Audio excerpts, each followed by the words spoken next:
And then I ended the day with Perfect Blue. I finally watched Perfect Blue. Perfect Blue. And it's perfect. It is perfect.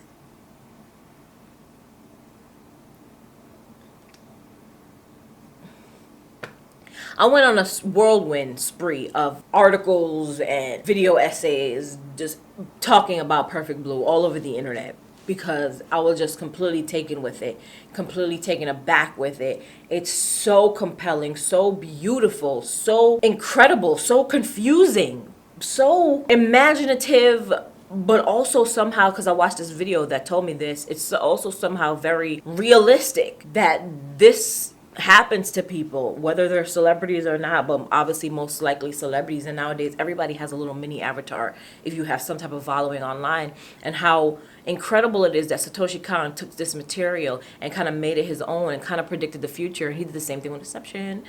I'm just saying that with Paprika, when they copied Paprika in the Inception, he did the same thing there. And this film was actually copied a couple times, but most notably for Black Swan. This lead character, her world was taken like mentally just through the internet. Like the internet is a big character in this film, and it wasn't even that big of a deal when this film was made. This was made in '96. Back then, we used the internet, or at least I used the internet, just to play computer games, or to learn how to type, or play whatever like little games that I had like a disc for. I wasn't going on the internet, you know what I'm saying? And if I was going on the internet, it was just for like the AOL thing, that You've Got Mail. And I didn't think I even started doing that until like 2000 or 2001.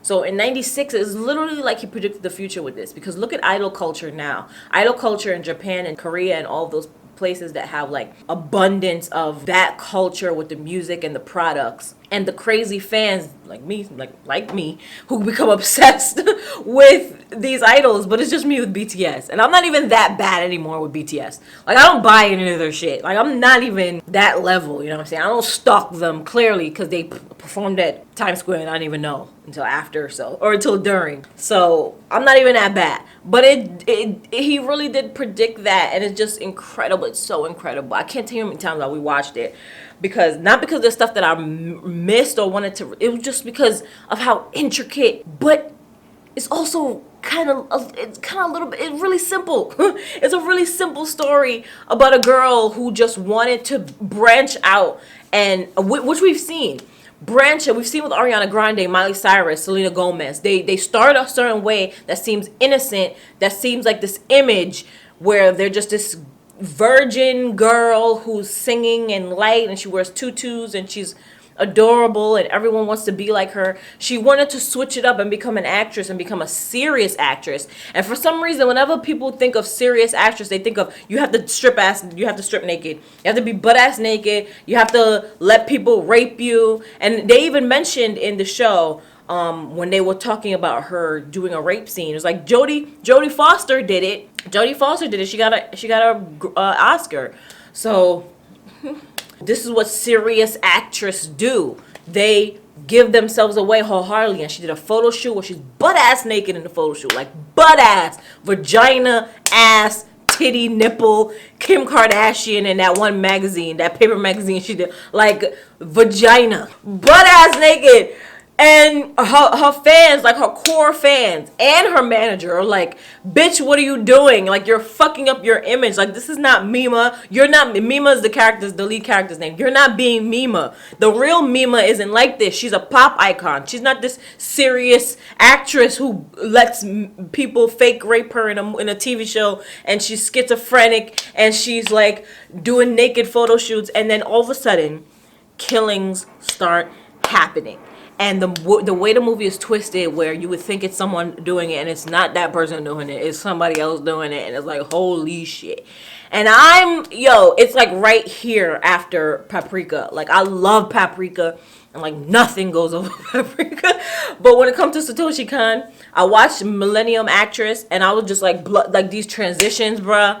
What? So I was like, but the dude, like, oh my god, like gone too soon. Like, gone too soon. This man died 10 years ago in 2010, and he gave us masterpieces that fucking American filmmakers like Christopher Nolan and Dan Aronofsky, the fuck is his first name? I don't know his first name. Takes inspiration from and straight up steal from, because sometimes they don't even take credit. Like Christopher Nolan didn't source him until somebody asked him, and that's not how you're supposed to do that. When you take inspiration, you're supposed to note them. But all these directors steal, so it's not anything new.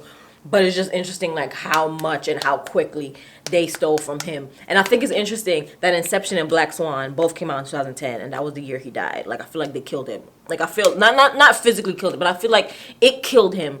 And he was already ill, but it's like, yo, look at these movies being wildly successful off my shit, and motherfuckers don't even know that I did it. Probably won't even see my shit. They won't recognize me. They'll just recognize these directors for what they've done, and they'll get recognized for it. Which is why I was mad when I heard that they're doing a Parasite TV show with HBO and putting all these Americans on it, white Americans too. And I was like, you better credit these Koreans. You better credit them. But I digress. Fucking love Perfect Blue. I watched it back to back to back to back to back. Like, I couldn't stop. When it started off with this scene that reminded me of Power Rangers too. So I fucks with it. Like I fucks with the pop culture references. I just love it. I love Mima's room. I love how he just took something that he wasn't really passionate about and he made it his own. And he made it about a certain culture that he knew something about and kind of predicted the fucking future about.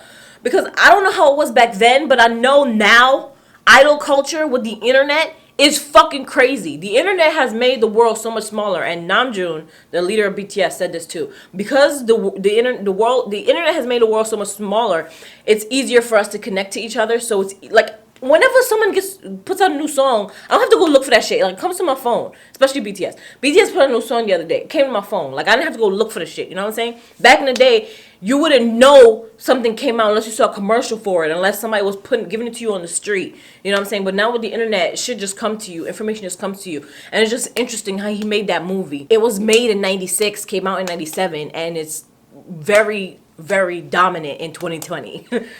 Like how you knew that. It's like Akira, like how you knew. Akira was made in 88 when they predicted what was going to happen in 2019. Like it's just interesting. These Japanese know they live in the future. I'm telling you right now. They're in the future right now. It is tomorrow right now. They're always in the future. They're physically, mentally, spiritually always ahead of us. So yeah, that was Perfect Blue. Which is the dopest shit. Just set me on a whirlwind. So much so I don't think I could even watch anything the next day. I think I only watched one thing the next day because I was just watching all of Perfect Blue like analyzed videos. All Perfect Blue analyzed videos. So I was like, I need to take a break. And then on the 16th, I was like, I gotta watch something else. I can't keep watching, I'm gonna go crazy learning all of this stuff. So I started watching the L Word, the new L Word.